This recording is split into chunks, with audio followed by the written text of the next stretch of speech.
Yeah, hi there. Let's take a look at your question here. So these comments are for Medard. So you said you're taking the TOEFL for the first time on the 21st of September 2012, but I don't feel confident since I still have weaknesses in listening and speaking sections. My goal is to obtain 93 at least to expect to get accepted for the program. If I try next month and I don't get the targeted score, I can plan and take the test 2 months after. My concern is how can I manage my course program with you so as to reach your goals, you want to say. Okay, here's what I recommend. So we don't really have a baseline for you right now, which means we don't have an existing TOEFL score to see where you are. We know what your goal is, and we know that you feel like you have weaknesses in the listening and the speaking areas. So to be safe, I would recommend the following for you. I would look at my course as a 3-month program, and for the first month, focus in the vocabulary, pronunciation, and the grammar areas. For the second month, focus in the reading and the listening sections of my course, and then for the third month, focus in the speaking and the writing areas. Now, of course, you can use my course however you want, but I'm just showing you how you can manage the course because I know there's a lot of information in my online course. There's a lot of lessons. There's a lot of vocabulary. There's many practice exercises that you want to do. So if you look at it on a 3-month program, you could do it that way. So now you have to look at what you do within each month, week to week. So each week, for example, for the first month, if you're focusing on the vocabulary, pronunciation, and the grammar areas, look at your 7-day schedule. So you have Sunday, Monday, Tuesday, Wednesday, Thursday, Friday, Saturday, Sunday.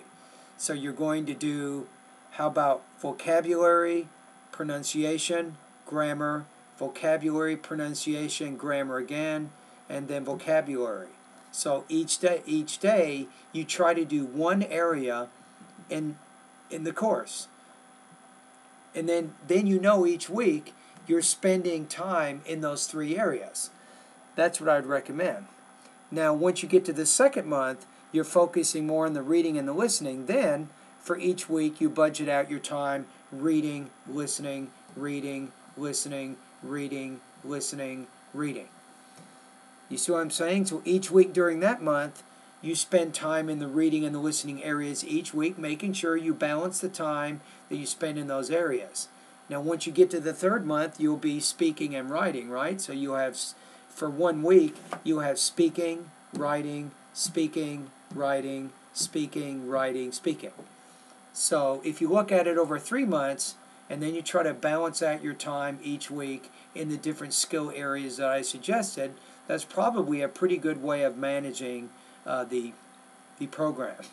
Remember that some parts of the course you may have to continually review, even into your third month, and that's vocabulary. So it's vocabulary you learn, you forget, you learn, you forget again. So it takes time to make good progress in those areas. So I hope I've given you some ideas about what you need to do. And the main thing is, the journey of 1,000 miles begins with the first step, right? Now, if you think of it another way, you can think of it like this.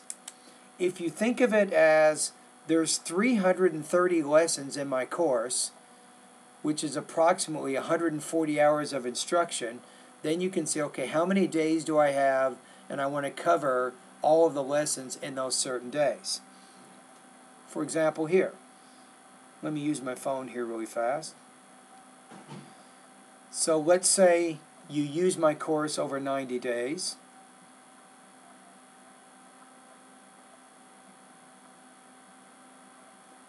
Right? That means that you're completing approximately 3.6 lessons each day over those 90 days. Now, some lessons are actually quite easy. Some lessons you can finish in 5 minutes.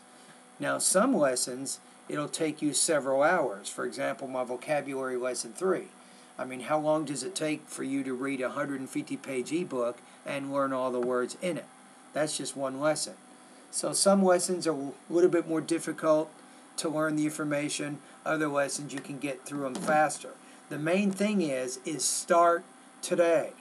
If you haven't started, you want to definitely get started, and it probably would be a really good idea for you to go ahead and complete the diagnostic pretest in the pronunciation section to see what areas you need to focus on to improve. Now, the vocabulary the vocabulary section is the most time-consuming of my sections. Now, if you think your vocabulary is already pretty strong, why don't you do this? Go directly to my vocabulary final exam and take the final exam. If you score over 80, you can probably skip my first section of the course, and then you can go on to the other areas. Alrighty? Anyway, think of it this way too. I'm probably talking too much here, but I'm just trying to give you some information. So really, if you have achieved these 7 objectives, if you can do these 7 things, I think you will have completed my 7-step system successfully, and you should be ready to reach your TOEFL goal. Number 1, you need to score about 80 to 85% on my vocabulary final exam, right? That's probably not too difficult to reach. Now, the second one is more difficult, pronunciation. You want to try to score 5.1 or higher on my pronunciation post-test. Now, that's not easy to reach. Now, that's going to take a lot of practice, but it's a good goal. Number 3, make sure you complete all the grammar exercises, and as you're doing the exercises in grammar lesson number 7, if you get even half of them correct, you're probably doing pretty well. Okay, with my listening section, if you can score between 80 and 85 on those listening practice tests at my website, I think your listening is good enough for the TOEFL. Now, for the reading section of my course, your goal is to read at a minimum of 300 words per minute with 80% comprehension. That means you can read a 300-word passage. You can then answer the questions with 85 or 80% accuracy. Remember, though, it's reading the passage only one time. If you read it one time and then answer those questions, and you get 80 and you achieve 300 words a minute, that's very, very strong. And of course, on the speaking section of my course, I recommend that you score between 24 and 26 points out of 30. If you can do that, I think you will have successfully completed my speaking section. Like the speaking, you also want to reach a specific number with the writing, and that's 22 to 24 points out of 30. Ideally 24 points out of 30 on my independent and integrated writing practice test, and that's going to put you in a pretty good position, I think, to do really well on the TOEFL. So you can also think about, if you have achieved these goals, you have completed successfully all the steps of my 7-step system.